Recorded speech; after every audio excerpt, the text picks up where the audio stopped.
Ella no sabía que yo estaba en casa. Esa es la parte que todavía resuena en mi cabeza como un mal estribillo. Había entrado por la puerta lateral con las zapatillas empapadas, la camisa húmeda, pegada a la espalda, una mano agarrando una bolsa de plástico del supermercado y la otra limpiándose los recortes de césped del cuello. La lluvia había comenzado justo cuando terminaba de cortar el césped. Me había apresurado a pasar por la caja de Kroger para volver antes de que la tormenta se desatara de verdad.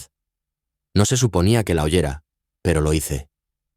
«Me voy a divorciar de él», dijo en voz alta, y sin inmutarse, su voz rebotando en los azulejos de la cocina. «No puedo seguir viviendo con su patético sueldo». Hubo una pausa, luego una risa no nerviosa, no culpable, genuina diversión, sin filtros.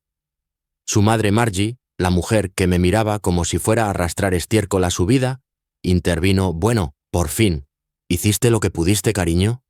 No hablé, no cerré la puerta de golpe, no me aclaré la garganta. Simplemente me quedé allí un testigo silencioso de la autopsia de mi propio matrimonio, mientras una bolsa de pavo huevos y la buena leche de avena con vainilla goteaba sobre el suelo de madera. Ni siquiera se molestó en ponerse los AirPods. Ese momento no fue de rabia ni siquiera de desamor. Fue de claridad. No discutes con alguien que ya está ensayando tu panegírico mientras se pinta las uñas. Así que fui al garaje. Recuerdo el sonido de la lluvia en la canaleta de hojalata de afuera mientras me sentaba en la vieja silla plegable verde. La que ella siempre decía que parecía demasiado de soltero. Miré el cortacésped durante una hora entera. No toqué mi teléfono, no lloré, solo escuché la lluvia y tomé una decisión. Esa noche preparé la cena. Nada lujoso. Hamburguesas de salmón y guisantes congelados. No dijo una palabra sobre la compra, solo se desplazó por su teléfono resoplando, de vez en cuando, ante algo en Instagram. En un momento preguntó: «¿Podemos hablar de esto de la separación? He estado pensando, quizás no necesitemos que esto sea un lío. Sin batallas judiciales ni dramas». Dije: «Claro, lo que creas que es justo». Ella parpadeó. «¿En serio?» «Sí», dije. «Puedes quedarte con la casa. Yo encontraré otro lugar». La forma en que sus ojos se iluminaron como si acabara de rascar un boleto de lotería ganador. Casi se podía oír su orgullo hincharse. «Bueno, te lo agradezco», dijo apenas conteniendo la sonrisa burlona. «Es muy maduro de tu parte». Ni siquiera lo ocultó. Ningún intento de suavizar el golpe. Pensó que había ganado. «Si has llegado hasta aquí, déjame decirte algo. Más del 97% de las personas que leen historias como esta no le dan a seguir. Pero si lo haces realmente, nos empuja a mí y a mi equipo a seguir haciendo más. Si te gusta hacia dónde va esto, quédate». De todos modos, volvamos al espectáculo. Al día siguiente, tuvo su pequeño brunch con sus amigas. Oí su risa desde la entrada mientras me iba. «Está siendo tan cooperativo», dijo. «Casi me siento mal, casi. Sabe que tiene suerte de que no le pida más». Dijo eso mientras llevaba el collar que le compré en nuestro 5º aniversario, el que llamó poco impresionante. Firmé todo. En silencio sonreí durante todo el proceso, respondí a cada correo electrónico de su abogado a tiempo. No le di ninguna razón para sospechar que algo andaba mal, excepto una. Nunca preguntó por qué mi nombre legal no coincidía con el de nuestra hipoteca compartida. No preguntó por qué nunca lo actualicé después de casarnos. No se dio cuenta de que había vuelto a tomar el apellido de soltera de mi madre en silencio hace 2 años después de que un funeral muy específico lo cambiara todo. Y puedes apostar que no se lo iba a recordar. Me mudé 3 días después, empaqueté mis cosas en 2 contenedores de Rubbermaid y una vieja bolsa de lona militar que no había tocado desde la universidad. Ni siquiera estaba en casa. Me dejó una nota en el frigorífico que decía: «No olvides limpiar el baño de abajo. Lo prometiste». Un toque de clase muy elegante. Se quedó con la casa el BMW blanco, las sartenes Le Creuset, que nunca usó, e incluso el perro, que para que conste, me quería más a mí. Y se lo di todo con cara de póker y voz tranquila. Sin peleas, sin gritos en el césped, sin platos rotos, ni portazos, solo salidas limpias y amables hilos de correo electrónico. Les dijo a sus amigas: «Honestamente creo que está aliviado. Sabe que no puede mantener este estilo de vida. Sabe que se casó por debajo de su nivel». Eso lo oí de segunda mano de la esposa de un compañero de trabajo que casualmente estaba en la misma clase de yoga. No me inmuté. Que se quede con la narrativa. Que interprete a la santa que hizo lo que pudo mientras yo me desvanecía en el fondo como un sirviente educado, despedido después de años de fiel mediocridad. La verdad. Lo interpreté tan bien que incluso empecé a creerme el papel. Su abogado era un tipo llamado Jeff. El tipo que bebe batidos de proteínas con leche de almendras y finge ser de Brooklyn porque vivió allí un semestre. Jeff me copió en todos los archivos como si esperara que necesitara ayuda para leerlos. Respondí a cada correo electrónico con un nítido «recibido» y archivé lo que necesitaba en 1 hora. Nunca hice una sola demanda. ¿No vas a impugnar la casa?, preguntó durante una llamada de Zoom. No, dije bebiendo café de una taza desconchada. Siempre le encantó el salpicadero.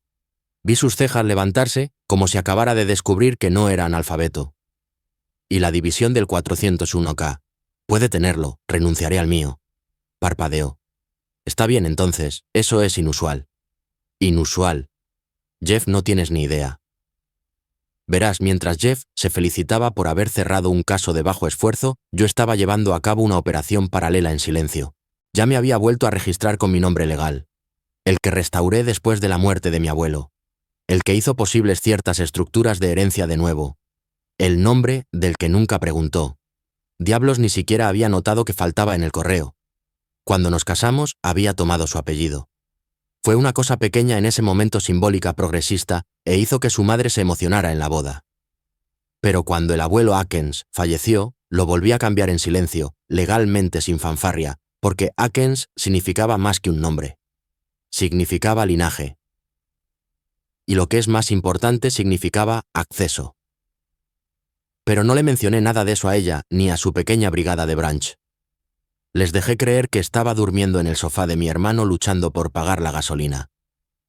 Le dejé creer que estaba lamiendo mis heridas y presupuestando con fideos instantáneos. Les dijo a sus amigas, creo que se está quedando en uno de esos moteles de estancia prolongada, los que tienen mala iluminación y neveras diminutas. Y todas se rieron como si acabara de salir de una comedia romántica, con una manicura nueva y perfecta, y un felpudo con forma de hombre en su pasado. Todavía sonreía cuando recogió el decreto de divorcio sonriendo mientras me enviaba un correo electrónico de una línea. Has sido sorprendentemente decente. Espero que encuentres la felicidad algún día. Respondí con, ya estoy en ello. Y adjunté los papeles firmados. Estaba hecho. Pensó que había ganado, que había superado al marido aburrido con el modesto sueldo y se había ido con todo. Pero todo lo que realmente había hecho era salir de una casa que no entendía y entrar en un futuro del que nunca formaría parte. Porque lo que pasa con la gente como ella es que nunca se molestan en preguntar por qué alguien deja de luchar. Asumen que es una rendición, pero a veces esa es una trampa. Pensó que me estaba quedando en un sofá-cama viviendo de comida rápida y lástima. Les dijo a sus amigas que probablemente estaba viendo viejos documentales de guerra y sintiendo pena por mí mismo. Lo que realmente estaba haciendo esa mañana era elegir entre 2 trajes azul marino o carbón y lustrar mis zapatos. No para una entrevista de trabajo, no para una cita, sino para una reunión que había esperado casi 12 años para tener. El edificio no parecía gran cosa desde la calle. Solo otra antigua firma financiera encajada entre una heladería y un bar de vinos. Pero el vestíbulo de mármol contaba una historia diferente. Silencioso, digno atemporal. Sin recepcionista, solo un escáner biométrico y un lector de huellas dactilares. Puse mi índice derecho sobre el cristal y la puerta se abrió con un suave clic. Dentro, silencio profundo, sillones de cuero y un óleo de mi bisabuelo, con uniforme militar completo. La placa de abajo decía Samuel E. Akins, 1921 a 1924. Mi corazón no se aceleró. Se ralentizó como cuando entras en una habitación donde perteneces. El señor Dalhart, traje gris más viejo que el pecado y más agudo que cualquier hombre de la mitad de su edad, se levantó cuando entré. Señor Akins, dijo extendiendo su mano. Ha pasado mucho tiempo. Estoy listo, dije estrechándola con firmeza. Active la contingencia. Deje que el fideicomiso distribuya. Dalhart no se inmutó. Simplemente asintió, se dirigió al gabinete de caoba y recuperó una delgada carpeta de cuero sellada con cera. ¿Entiende lo que esto significa? Por supuesto, dijo deslizándola hacia mí. Lo hago. Ella se fue. Estamos legalmente separados, el detonante es válido. Abrió el archivo. Y ella no lo sabe. Sonreí. Nunca preguntó. Él negó con la cabeza lentamente, casi con lástima. 12,8 millones distribuidos trimestralmente. Tendrá una supervisión completa. La Junta ha estado esperando. Pasó la página y me entregó un bolígrafo. No se sentía como una venganza. Todavía no. Se sentía como una restauración. El fideicomiso tenía reglas. Dinero antiguo, reglas férreas. No estaba diseñado para ser llamativo. Estaba diseñado para preservar, y la cláusula era simple. Al divorciarse, si el cónyuge no es de relación legal o de sangre con el nombre de aquén, y si dicho nombre ha sido restaurado por línea de sangre al menos 2 años antes de la activación, la distribución comienza. En otras palabras, ella nunca tuvo derecho a ello. Y como nunca había revelado el cambio de nombre, nunca había mezclado fondos, nunca había comprado nada relacionado con el fideicomiso. Durante el matrimonio, se alejó de una fortuna que nunca supo que existía. Una fortuna de la que literalmente se rió fuera de su vida. La única persona que lo sabía además de mí en Doughart era un hombre enterrado en la parcela familiar que una vez me llevó aparte en su cumpleaños y me dijo: «Cásate con quien quieras, pero protege el nombre. Cuando llegue el momento sabrás por qué». No lo supe entonces, lo sé ahora. Antes de irme, Doughart nos sirvió 2 vasos de whisky solo. Ni una palabra sobre la mujer con la que había estado casado. Solo negocios. Al salir a la luz del sol, pasé junto a una valla publicitaria digital en el edificio de al lado. Un anuncio de un paquete de vacaciones de lujo. El paraíso no tiene por qué ser compartido. Me reí entre dientes. De vuelta en el coche, recibí un mensaje de texto de ella. Un selfie. Ella con un vestido nuevo y ajustado sosteniendo una mimosa. Mira quién se recupera cara lanzando un beso. No respondí. Simplemente silencié la conversación y miré por la ventana. Pensó que estaba arruinado. Pensó que estaba lamiendo mis heridas en un sofá hundido en un sótano que olía a pizza vieja. Mientras tanto, la sala de juntas con el nombre de mi familia estaba preparando informes trimestrales y el hombre que desestimó como solo un maestro acababa de obtener derechos de voto sobre uno de los fondos privados más antiguos del Estado. No oiría venir el trueno. Todavía no. Ella eligió el lugar. Por supuesto que lo hizo. Un bistró en el centro con paredes de ladrillo visto luz de velas y brusqueta demasiado cara. El tipo de lugar al que solía rogarme que la llevara cuando compartíamos entrantes y fingíamos que el vino no estaba marcado un 400%. Ahora se sentaba en la mesa de la esquina como si fuera la dueña haciendo girar una copa de Chardonnay con ese vestido rojo que solo sacaba cuando quería atención. Aparecí en vaqueros con las botas todavía cubiertas de serrín y una Henley de manga larga que definitivamente había visto el interior del garaje. No lo hice para ser dramático. Vine directamente de mi taller. Me miró de arriba abajo como si fuera una mancha en la carta de vinos. «¿Viniste aquí directamente de cambiar una llanta?», dijo sin siquiera fingir ser sutil. Sonreí. «No cambié 2, la tuya y la del vecino». Ella puso los ojos en blanco. «Sigues siendo el bromista». Una camarera se acercó sintiendo claramente la tensión. Pedí una hamburguesa. Ella pidió salmón a la parrilla, con espárragos que no comería. «Pensé que sería bueno tener un cierre», dijo bebiendo su vino. «Ya sabes, para ambos». «Claro», dije. «Cierre». Siguió hablando de su nuevo capítulo de cómo ahora se estaba centrando en su marca personal y posiblemente en empezar un blog de estilo de vida. No dije una palabra, solo la dejé hablar. Esa siempre fue su afición favorita. De todos modos, hablarme. Luego vino la pulla. «Estoy segura de que te recuperarás. Quizás conozcas a alguien que sea mejor manejando una vida modesta». Lo dijo con una inclinación de cabeza, una pequeña sonrisa condescendiente, como si le estuviera lanzando una golosina a un perro rescatado. Me recliné en mi silla. La vida modesta nunca me ha asustado. Es mejor que ser propiedad de una hipoteca y una placa con tu nombre en el escritorio de otra persona. Ella soltó una risa tensa. «Bueno, siempre te encantó ser pequeño». La cuenta llegó antes de que pudiera coger su bolso, un bolso de diseñador de gran tamaño que nunca había visto antes, probablemente pagado con su primer acuerdo. Cogí la carpeta y metí mi tarjeta.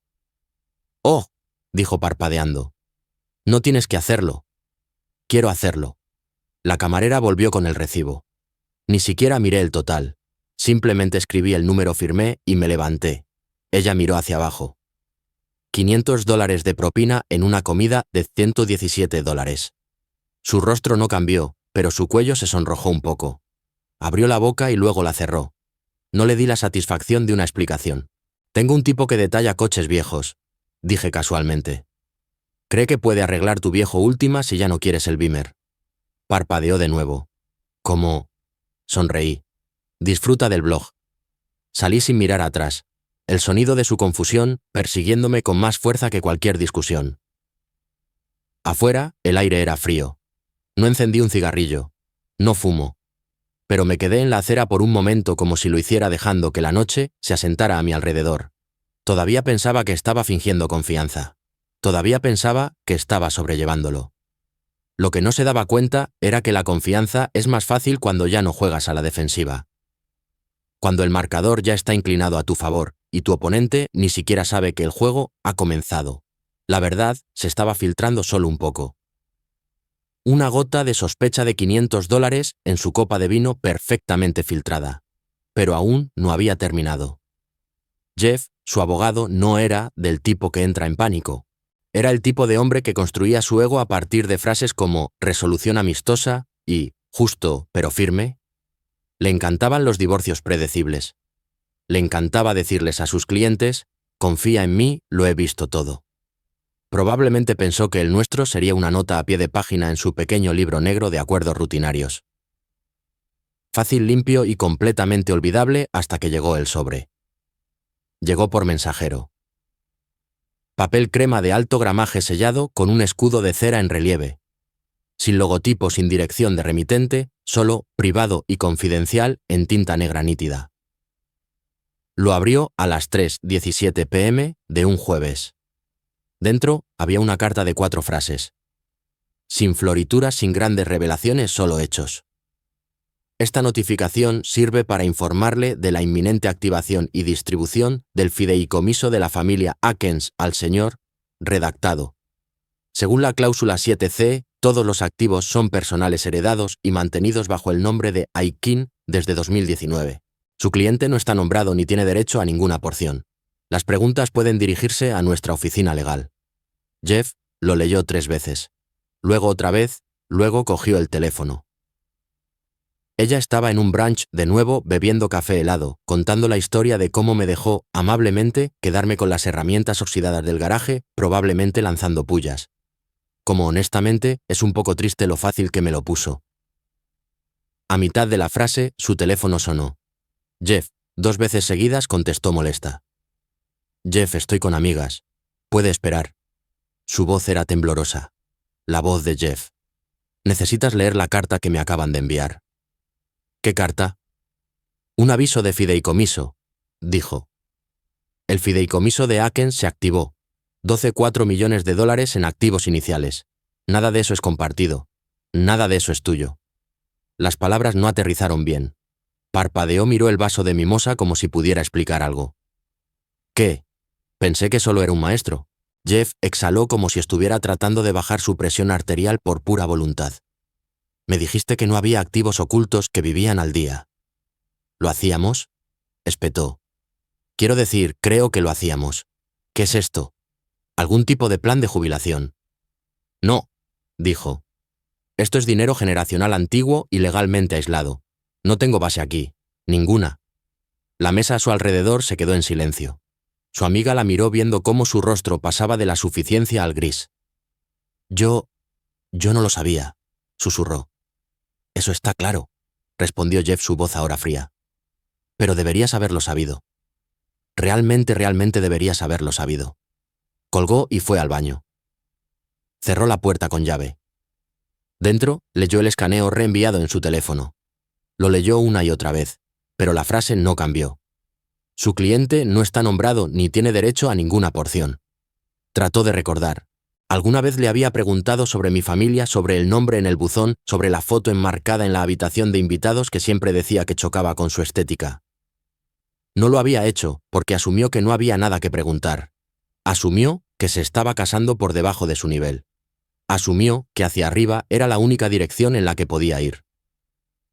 Ahora estaba de pie, en un baño de azulejos, la pantalla del teléfono atenuándose en su mano. Dándose cuenta de que no solo había perdido a un marido, había pasado por encima de una veta de oro en la tierra y se había alejado descalza. Y todo lo que yo había hecho era dejarla. No llamó.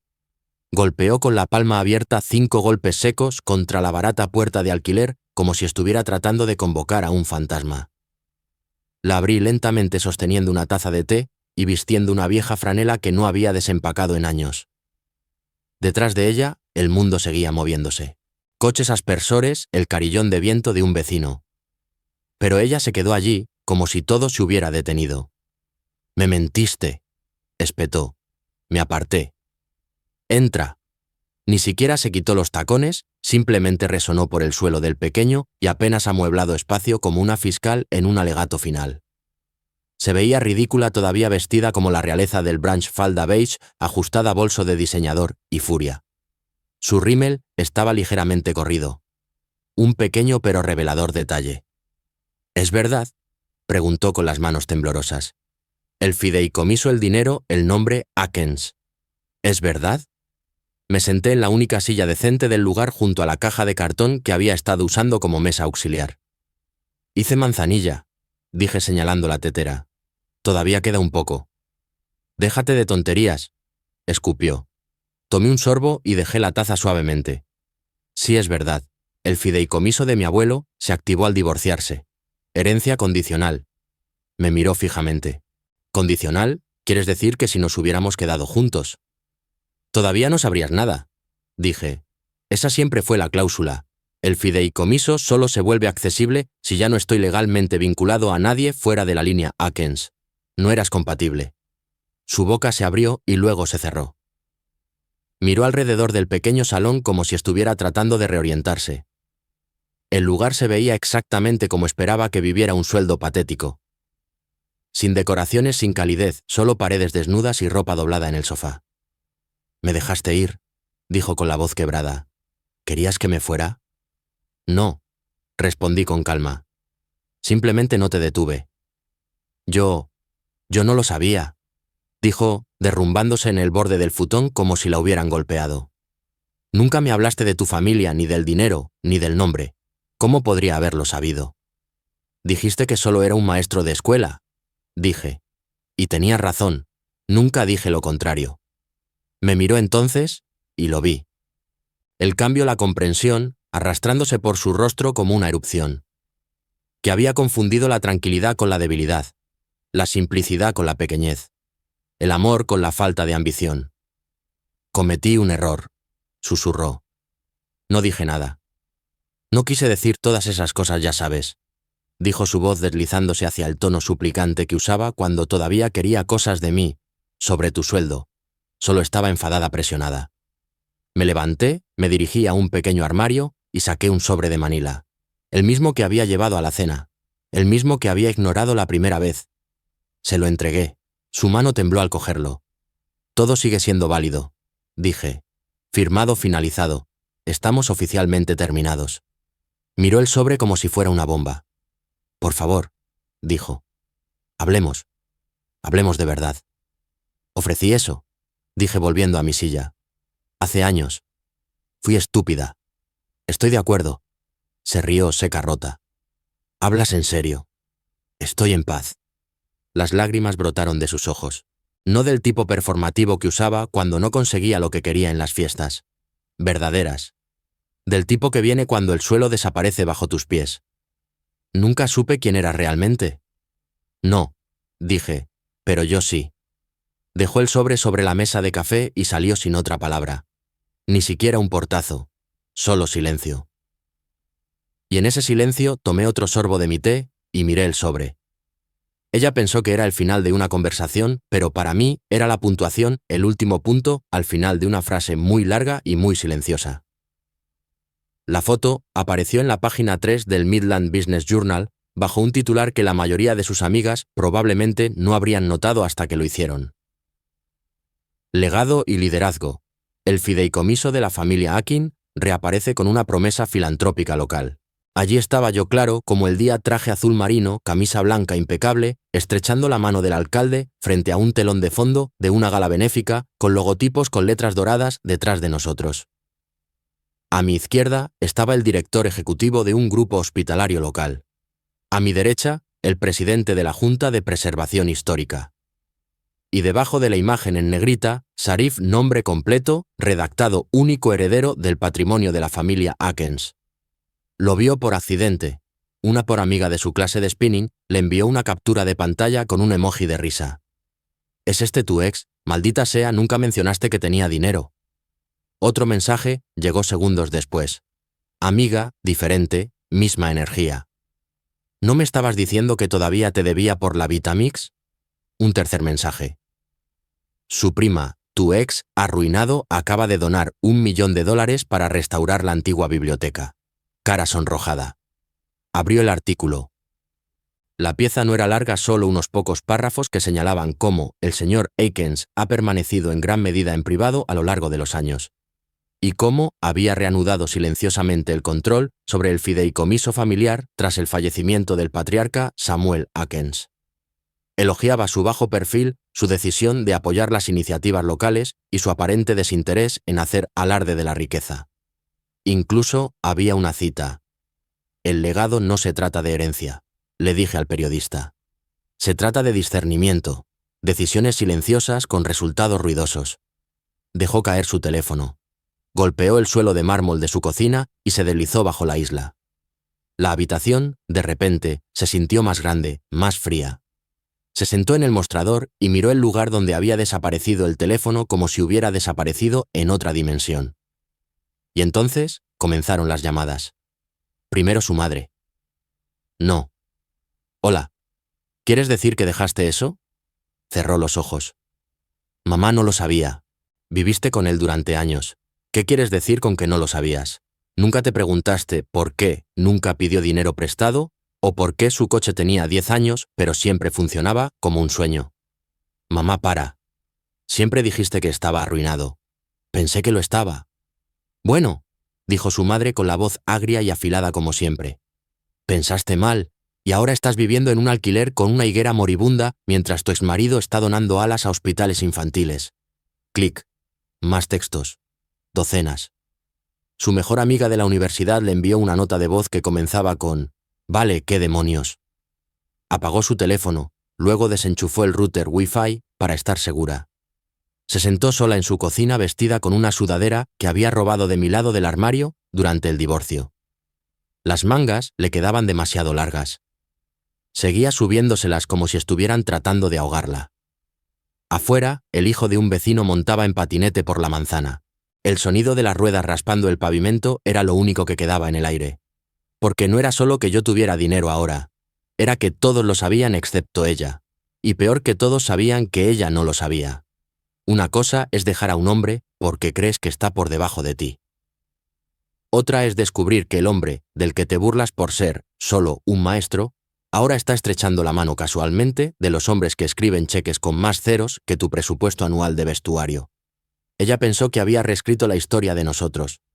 Ahora se daba cuenta de que solo era una nota a pie de página en la mía. Tardó 3 días en devolver la llamada a Jeff. Para entonces, el artículo había circulado mucho más allá del Business Journal. Hizo las rondas en los grupos locales de Facebook. Alguien en Twitter lo retuiteó con la leyenda «Tipo es abandonado, se convierte en Bruce Wayne. Respeto». Incluso LinkedIn tenía una publicación de tendencia «Nunca subestimes a los tranquilos». Se presentó en la oficina de Jeff sin anunciarse, con gafas de sol, el pelo recogido como una viuda afligida. Aunque lo único que había perdido era algo que nunca se molestó en comprobar si tenía. Jeff levantó la vista de su escritorio como un hombre que ya se preparaba para la decepción. «Quiero revisar el acuerdo», dijo dejándose caer en la silla de cuero como una cliente que esperaba resultados por pura fuerza de postura. Jeff suspiró. «Pensé que esto podría pasar». Ella se inclinó. Mintió Jeff. Ocultó dinero. Dijiste que si alguien oculta bienes durante un divorcio... No lo hizo, interrumpió Jeff. Ese es el problema. Ella frunció el ceño. ¿Qué quieres decir? Presenté una petición ayer, dijo Jeff tocando su tableta, alegando ocultación de bienes pidiendo una audiencia de emergencia.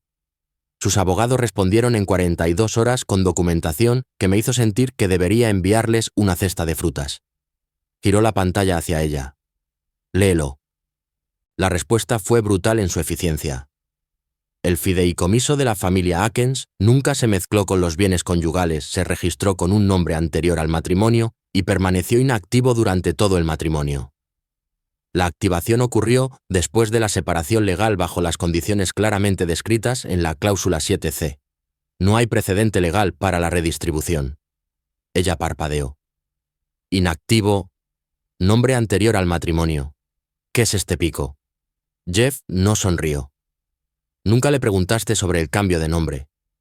Pensé que estaba siendo sentimental o algo así. Jeff volvió a tocar. Legalmente, él lo aisló todo. La herencia no existía en ninguna forma que pudiéramos haber reclamado mientras estaban juntos. Es como demandar a alguien por un boleto de lotería que compró después de la ruptura. Fui su esposa, dijo con la voz en alto. Le di años de mi vida. Y él te dio la casa, el coche, las cuentas y no impugnó una sola cláusula, dijo Jeff. Sin acuerdo prenupcial, sin gritos, solo cooperación. Esa fue tu señal de alerta. Te dejó ir. Su boca se abrió y luego se cerró. Tiene que haber una manera, dijo finalmente. ¿Apelación? ¿Tecnicismo? Algo. Jeff cruzó las manos. No la hay. Se echó hacia atrás lentamente, como si la propia gravedad se hubiera vuelto más pesada. ¿Me estás diciendo? Me alejé de $12 millones. 12,8, corrigió Jeff amablemente. Miró la pared, el título de Derecho de Harvard enmarcado. La estantería llena de revistas jurídicas que nunca leyó. Deberías haber investigado más a fondo, dijo sin rodeos. Jeff la miró con expresión ilegible. No, dijo. Tú deberías haberlo hecho. Por una vez no tuvo respuesta, ni desvío, ni comentario sarcástico, solo silencio. Porque no hay abogado para la arrogancia, no hay proceso de apelación para subestimar a alguien que te conocía mejor de lo que te conocías a ti misma. Todo lo que podía hacer ahora era sentarse en esa oficina rodeada de lenguaje legal y madera pulida y darse cuenta de que el papeleo era final. El dinero se había ido, y él también. Llegó en un sobre blanco, liso, sin dirección de remitente, sin sello de cera, sin intento de enviarlo con nostalgia o rociarlo con algún perfume que una vez afirmó que le daba migrañas. Solo un sello, una mancha de tinta de bolígrafo cerca del borde y mi nombre. Escrito a mano con la misma escritura en bucle que usaba en las tarjetas de Navidad cuando todavía intercambiábamos esas. Dentro había una sola hoja de papel doblada limpiamente. El tipo de pliegue que se hace con cuidado, no con prisa. La desdoblé lentamente de pie en medio de mi taller, con un destornillador en una mano y serrín todavía pegado a mis botas. No había florituras ni aperturas dramáticas, ni saludo solo, una sola frase escrita en tinta azul oscuro. Pensé que eras pequeño. Resulta que yo lo era. Sin disculpas, sin petición, solo eso. Y eso irónicamente fue lo más honesto que había escrito nunca. Miré las palabras durante un largo momento. No dolían. Ya no. No despertaron rabia ni tristeza ni ninguna de las emociones que solían retorcerme el estómago cuando su nombre iluminaba mi teléfono. Simplemente confirmaron lo que ya sabía. Fui al archivador en la esquina trasera de la tienda. No el de los impuestos y los títulos. El otro, el que tenía el cajón etiquetado con un Sharpie grueso. Cuentas saldadas. Dentro había viejos recibos de sueldo del distrito escolar. Una copia descolorida de nuestra licencia de matrimonio. Una foto de nosotros en el lago Morrow que no tenía idea de que había guardado. Ambos sonriendo cuando todavía era real. O al menos cuando pensé que lo era. Metí la carta con el resto y cerré el cajón con un sólido clac. Sin ceremonia, sin marco, solo archivado finalizado. Porque la verdad era que no me envió esa carta a mí. Se la envió a sí misma. La mujer que finalmente se dio cuenta de que lo que había tirado no era un hombre con un sueldo modesto, sino alguien que nunca había necesitado dinero para ser poderoso. Alguien que no necesitaba gritar para ser escuchado. Alguien que construía legados en silencio mientras ella transmitía cada branch. Había pasado años confundiendo el destello con la sustancia. Pensaba que la clase era algo que se ponía en una tarjeta de crédito. Pensaba que el poder venía en forma de metros cuadrados y cuántas personas podías impresionar en una noche de chicas. Y ahora, lo sabía mejor. Pero saberlo no cambiaba nada. La casa ya no era suya. Las amigas que una vez la animaron, ahora reenviaban titulares sobre mí. El abogado en el que confiaba se había vuelto radiosilencioso. Y el hombre que una vez dejó de pie en una cocina con una bolsa de supermercado llena de lechuga marchita ya no miraba hacia atrás. Me envió esa frase esperando que abriera una puerta. Pero todo lo que hizo fue cerrar la última ventana que no se había dado cuenta de que todavía estaba entreabierta. Y no respondí, porque no discutes con fantasmas. Simplemente los dejas desvanecerse. El salón de baile estaba en silencio, no con incomodidad, sino con reverencia. Candelabros de cristal brillaban sobre mesas vestidas con manteles blancos. Tenedores de plata alineados como soldados. Hombres y mujeres, con smoking a medida y elegantes vestidos, levantaban copas llenas de vino de $1000. En el podio yo estaba de pie con el reloj de bolsillo de mi abuelo en el bolsillo del pecho, en un discurso que había reescrito 100 veces, pero que había memorizado en una sola noche. No necesitaba decir mucho. Algunas personas persiguen el legado, dije dejando que el silencio se asentara. Otras lo heredan, pero los más inteligentes lo protegen.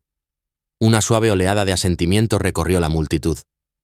No creo en la venganza, continué. Es ineficiente, emocional, ruidosa, pero el discernimiento, ahí es donde vive el poder. Levanté mi copa por el discernimiento. Un suave tintineo llenó la habitación. No un rugido, no una ovación de pie, solo algo mejor. Respeto. Al otro lado de la ciudad, en una cocina tenuemente iluminada, llena de cajas de mudanza a medio empacar y un escurridor lleno de copas de vino desconchadas. Ella lo vio desarrollarse en la televisión. La cámara recorrió la gala. Yo estrechando la mano del senador estatal. Yo riendo con la junta de la fundación. Yo sonriendo, no con suficiencia, no con triunfo, simplemente sin inmutarme. Su copa tembló ligeramente mientras bebía un Pont Noir. Del barato del que solía poner los ojos en blanco. El único que podía permitirse. Ahora no lloró. No gritó. Simplemente observó porque no era el dinero lo que la rompió. Fue darse cuenta de que la historia continuaba sin ella y mejoraba. Ya no formaba parte de mi vida. Solo era parte de la lección. Sabes, esta es diferente. Es un recordatorio de que el verdadero poder no es ruidoso. Es silencioso, paciente y preciso. A veces la mejor venganza no es la revancha. Es la paz. Alejarse sin necesidad de dar explicaciones.